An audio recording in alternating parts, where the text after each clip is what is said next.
This is the Social Branding Show, your window into all things social media and branding for your business. Hi, welcome to the Social Branding Show. I am Brody Contarino with Inbound Video Pros, and today we have Landon Early with the Sasha Group. He is a expert videographer on creating massive amount of content in a short amount of time and saving your business money. Why is social media so important? Like why, from an advertising perspective, if a company has hundreds of millions of dollars to spend on advertising, why does social media matter? Okay, so like if people are, when you're like, if you want to put out a TV spot and that's all you're doing, when you think about when your favorite show goes to a commercial break, what are you doing? You're scrolling through Instagram, you're scrolling through Facebook, you're looking at, I don't care. You've completely lost it in your phone and like looking at that full screen attention in between commercial breaks of your favorite show, even during your show, you're looking at your phone, casually surfing the web. So like if you're a product or a service that's trying to really reach consumers, social media is like what everyone's on and where everyone's face is going when TV spots roll. Minus the Super Bowl, which everyone watches the Super Bowl for the commercials. But other than that, like radio even is better than TV, I would say. Like radio, people are driving, they're not on their phones, they're not looking at social media, hopefully. But we think that social media is the key to really delivering your message and then knowing your audience. Like you have to know your audience. You can't just put out a general awareness to everyone and anyone and expect results, because it's really just you're getting on people's screens, but you're not getting a return on your investment.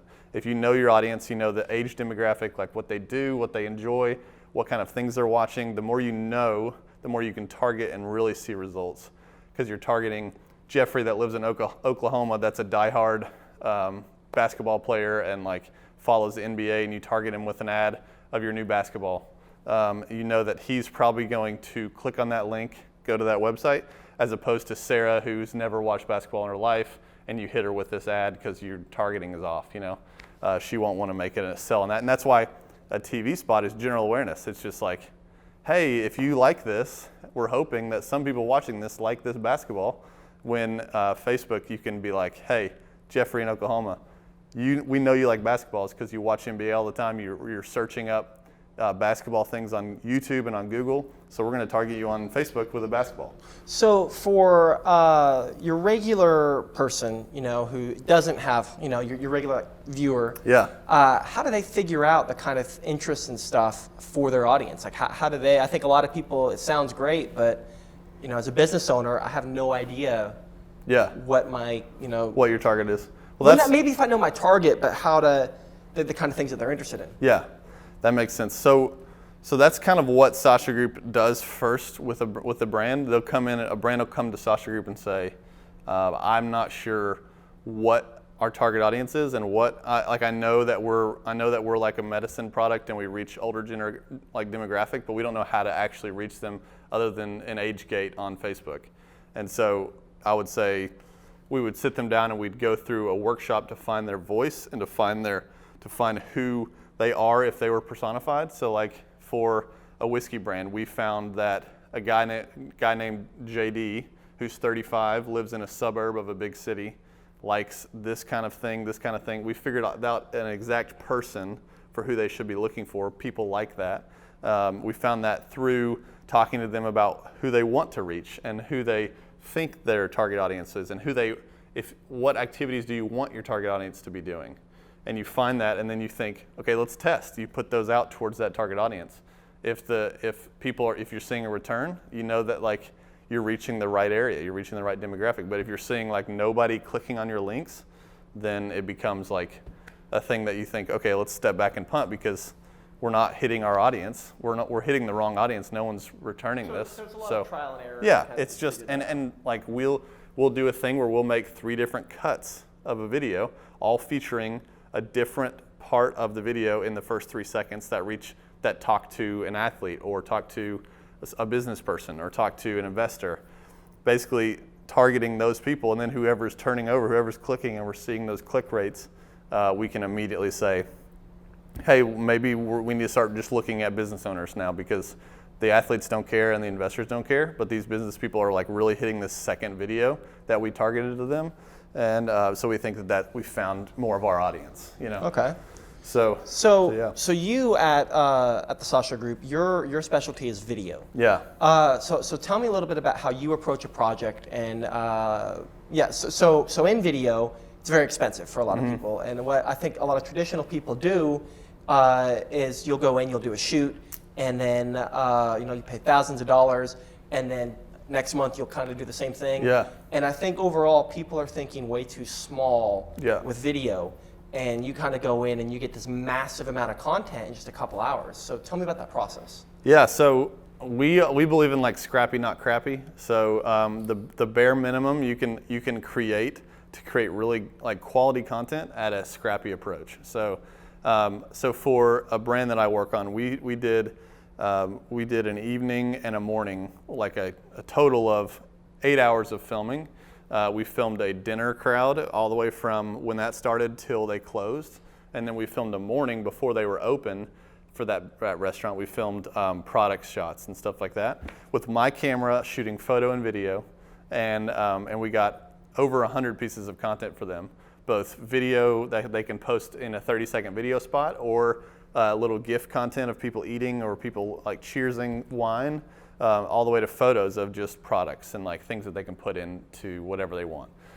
So being able to go in with and that was a total of like $7,500, which is most agencies and things would charge $50K or above, $20 to $100K, whatever you wanted to do. But for $7,500, we were able to get all that out of it for just the price of me, an account person, and a writer on set to just go in and brainstorm and do all this. And so that's really cool to see like what you can be able to produce that's like really good content, that's really thought through, but not overdone. Like we shot all natural lighting. We shot it just as it was in the store, and then in the morning it was daylight, so we got some good natural lighting on that. And then just going to flight that on social media. If you're making a 4K spot, you want to make sure it's lit well and everything, but we're looking at, like Instagram can't even handle more than 720. You're shooting 4K, that's fine, but you're exporting in 720, or whatever it is.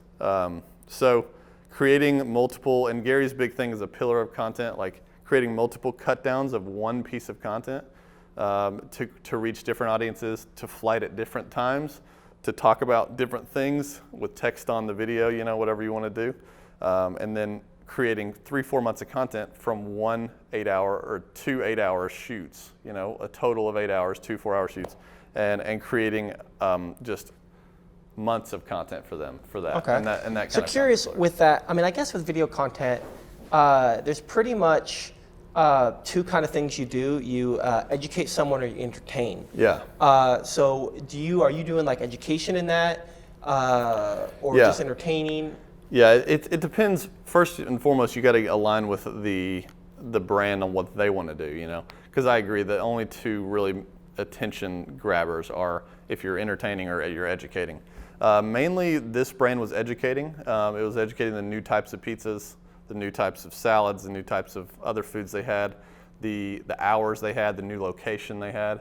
Just making that where it was thumb stopping and like something that was visually engaging and entertaining, but it was educational.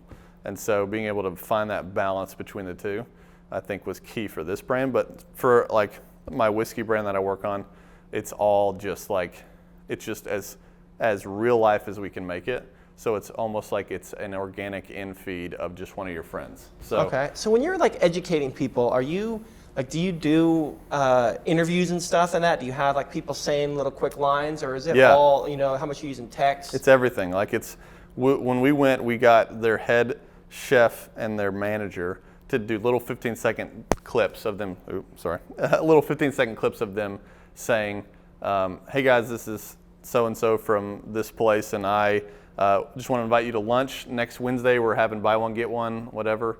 And it's like we're at our new location here in this city, and so because of that and how they worded that, we were able to target specific people that were in that area, that were new to the city, or that were looking for that work in that area or live in that area that can come in for lunch. And we're going to be flighting those out in the next couple of weeks to those lunch people. That was one piece. And then we have another piece that's just general awareness. That's, hey, we have this new location. And it's just text of like people having fun and like laughing and eating pizza. and we're like, new location, like just announced or something, and it's just text on video. So it just all depends on what we can create with the assets we have, and going in with the intention of, we're definitely going to get these interviews, we're definitely going to get, and it's all interviews like, hey, real quick while you're working, can you just like look at the camera and say this for 10 seconds and hold this mic? Because it's just like, it looks really good and it's really clear, but it's scrappy. It's not staged. And we're just like, look up real fast. You get a lot more authenticity with it. It's real authentic. There's people in the background hustling and bustling, making these pizzas or whatever. And there's people in the background eating. And like, they're just like, hey guys, it's me, the general manager here. Like, come on in. We're having a disco night or whatever it is. We're having a, what's their upcoming one? They'll say, we're having a bring your own record night where you bring your record in. If you bring a record, we'll play it while you eat. Like, it's like a cool thing. And there's like, so come on in. And then it's just relatable. It's immediately that relation side that they're building with their audience. As people are scrolling, they see that, they're like, the manager's telling me to come in and bring a record. That's a cool idea. Not just, I didn't sit long enough to get to that point. It's just somebody talking to you when you scroll. So yeah, something like that. So for you with the process of all that, how do you figure out kind of what kind of content? Like what's the creative process? In video, it's really important to go in with something prepared. Mm-hmm. So what does the creative process look like that? Yeah. So I have we have a list of things we want to get done pre-pro wise, and then we have a nice to haves, and then we have like whatever else I get. So there's like kind of buckets that I'm pre-proing in, and I'll basically create a deck for the client, because the client's not going to want to give you $7,500 if you're just like, let me come bring my camera and shoot at inner crowd. He's like, I can find a guy for $300 here in my city to do that for me. What makes you guys flying all the way here to do this? It's different. So you've got to really sell a pre-pro that makes sense. So one, we sold our account team on, why don't we do a client workshop? Like, why don't we do like a sit down with you and your brand team there in Denver where it was, and why don't we just like have 2 or 3 hours to just like hash out 2020 and do all that? And in that, we'll also make content for you. We'll come, we'll bring our videographer, we're gonna shoot content, and then pre-proing, like I'll have a deck of everything that we wanna shoot. So like I'll have pulled off of Google or Getty, whatever, photos of that I think I'm gonna shoot when I'm there and that I wanna get. Videos of people talking that I want to get, like the style, the lookbook, everything. You want that your client to read that pre-pro deck and just be like, where do I sign? 100%. I want you guys to come now because I want this. I want to be able to workshop with you guys. I want to be able to create content with you guys. You guys have a great vision in mind for us. I'm aligned. Or he'll be like, hey, I don't like the photos, and then you're like, well, I'm glad I didn't go up and shoot like that. Yeah. And so you sit back and punt. You haven't, no harm done. You just redo it. You do different kind of photos until you align, and then you run with it. So, and then you shot list. You tell them what you're going to shoot that night and what you're going to shoot the next morning, what kind of products you're going to shoot and what kind of people you're going to shoot. And then you go and deliver. You have to deliver. And that's one thing Sasha has done is consistently deliver the last 2 years, a year with Vayner and now a year with Sasha, of like making our clients really satisfied with the work we do. Whether it's really high level above me shooting and it's like we hire a production team to come in and really shoot it and we just art direct and direct it, or it's just real scrappy, like they have $7,500, we go shoot a big thing for them and then they're happy with the 100 assets they got out of it. So yeah. Okay, cool. So another thing that you've talked a lot about is just the ability to break things apart. Yeah. So say somebody, a lot of companies like to do, branding video or testimonials or something. Yeah. Is that something you can take and break apart into a lot of like micro content? And is that even something that could be valuable? 100%. So like, think about this video right now.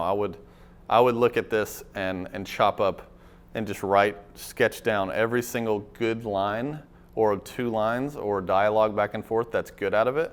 And put it in every format possible, 16:9, 9:16, 4:5, 1:1, whatever, and flight it on every single, the best 3 or 4 on every single platform you have. And then if you see a lot of people working from that, you can flight 20 more if you really, because you have it. It's there. You can flight as much as you want. So it's 100% taking a look at what the best lines are or the best pieces are or what tells a unique story in and of itself, and then being able to cut that down. And that's my favorite thing to do of all time. Like, I can take a thing that a client shot a year ago. They're like, hey, we shot this a year ago. We don't really love it, but it's like not, it's something you guys could use if you want, but I don't know if you can do anything with it. And I'll look at that and it's like, here we go. Let's do surgery on this thing and like make good content out of it. And so I'm like, well, we can resize it. We can use the clip at 5 seconds in, at 20 seconds in, and the end card and make its own bumper for YouTube.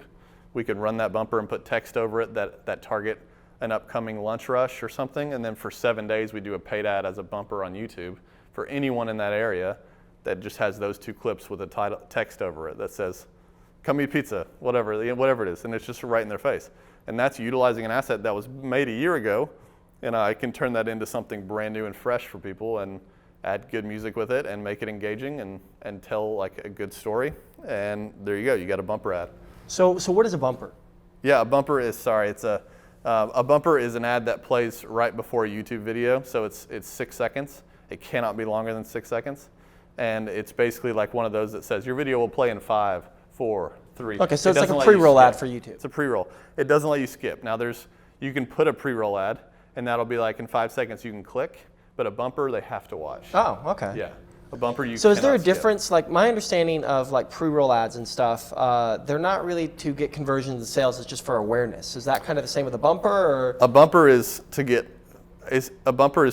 can be either one, but I think it's to get something across, like a very specific message across, because you have their undivided attention on a YouTube video for 6 seconds because they can't turn it and they're like waiting on that video to load. So it's very specific, and it's something that is so good that they will either click on that link or they'll think, I want that after it started. By the end of the 6 seconds, you're like, if you do your job right as a content creator, and you after 6 seconds, they're like, I'm excited to watch this video I've been waiting 6 seconds for, but also that was like looked really tasty or was something I'm very interested in. And if you target right on YouTube, you can hit people that are watching the videos, like they're watching things to do in Denver. You hit them with a 6 second bumper ad of Pizzeria Locale in Denver, and boom, they're wanting pizza in Denver. Like, and they're like, oh, I'm watching this things to do in Denver, but I already am thinking about this pizza restaurant. Like, if you do your research on the back end, then you can easily find your target audience in YouTube and then service to them. So yeah. So if I was a big pizza restaurant and I have no social media presence right now, let's say Instagram. Yeah. I think you do a lot with that. And I came to you and I said, Landon, I want video content on my Instagram. Yeah. What would you tell me as far as like how to get the next like 4 months where I can get somewhere? Yeah, hire me. No, no, I would say. Okay, so I just hired you. What are you? What would you do for me? First, I would look at your content library. What has previous videographers and photographers shot? I'd say, hey, immediately right off the bat, I can get something out for you next week that uses these assets, and I just cut them up to make different things. What do you want to drive to? What do you want to sell? Like, are you wanting is there an upcoming event that's happening that you need something immediate? If not, I can come shoot. We can start fresh, and then we'll have that content library as other posts that you want. And so usually they'll be like, we have a content library, and we'll also put something on the books. And you can create some content immediately with what they have, whether it's a link they send you of like one video on YouTube, or it's a whole library organized of like logos and photos and videos from, like, if any significant brand is reaching out to you for more help, they usually have reached out to other people in the past that have made content for them. And then it's just like cutting that up, making cool stuff out of it until they let you go do your own. And then pitching like, hey, I looked at your content library.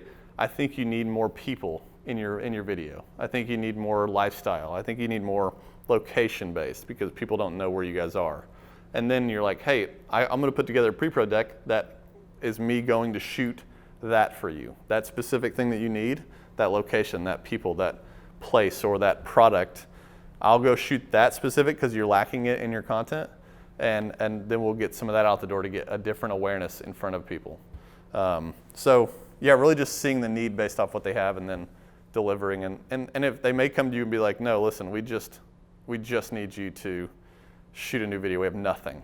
And then you're talking, well, do you want awareness? Do you want a specific thing? Do you want a locator? Do you want like it to be like a store based? and then you start to figure out who they are, and then you ask them the question of, do you guys know who you're targeting? Do you know what kind of stuff you want to put out?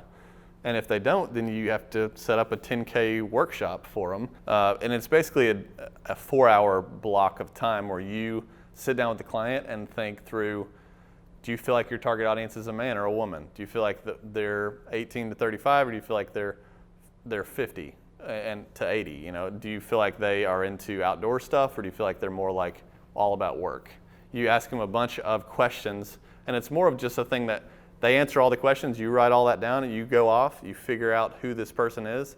You're like, they really want middle-aged men and women that are into outdoors, that are, that do this, and then you create a person from that, and you're like, this is your target audience. It's JP, and he does this.